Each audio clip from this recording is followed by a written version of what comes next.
5 fashion careers வந்து note எடுத்துட்டு வந்திருக்கேன். And starting with 5th position fashion content creator. And இதுல வந்து ஸ்டார்டிங் வந்து மந்த்லி 0 to 10 lakh வரைக்கும் நீங்க சம்பாதிக்கலாம். உங்களுக்கு ஸ்டோரி டெல்லிங் சொல்ல பிடிக்கணும், நீங்க கன்ஃபார்ம் இதை சூஸ் பண்ணலாம். அண்ட் சோஷியல் மீடியா பிளாட்ஃபார்ம் தான் இப்போ ரொம்ப வைரலா போயிட்டு இருக்கு.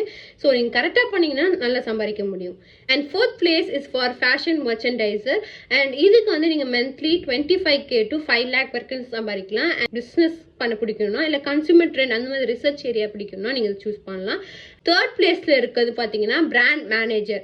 அண்ட் இதுக்கு மந்த்லி 35 lakh to 5 lakh வரைக்கும் சம்பாதிக்கலாம். அண்ட் மேனேஜ்மெண்ட் பிடிக்குமா இல்லை மார்க்கெட்டிங் பிடிக்குமா இல்லை பிஸ்னஸ் பிடிக்கும்னா நீங்கள் சூஸ் பண்ணலாம். அண்ட் இதுக்கும் ஹை டிமாண்ட் இருக்கு. 2nd பிளேஸ் வந்து ஃபேஷன் டிசைனர். ஃபேஷன் டிசைனர் பொறுத்த வரைக்கும் நிறைய டிசைனர்ஸ் இருக்கு. நான் அதை அடுத்த வீடியோவில் நான் சொல்றேன். இன்கம் லெவல் வந்து மந்த்லி பார்த்தீங்கன்னா 20K-லேருந்து 3 lakh வரைக்கும் போகலாம். அண்ட் ஃபர்ஸ்ட் பிளேஸ் என்னன்னு தெரிஞ்சுக்க மறக்காம கமெண்ட் பண்ணுங்க. டாப் 1ன்னு நான் DM பண்றேன்.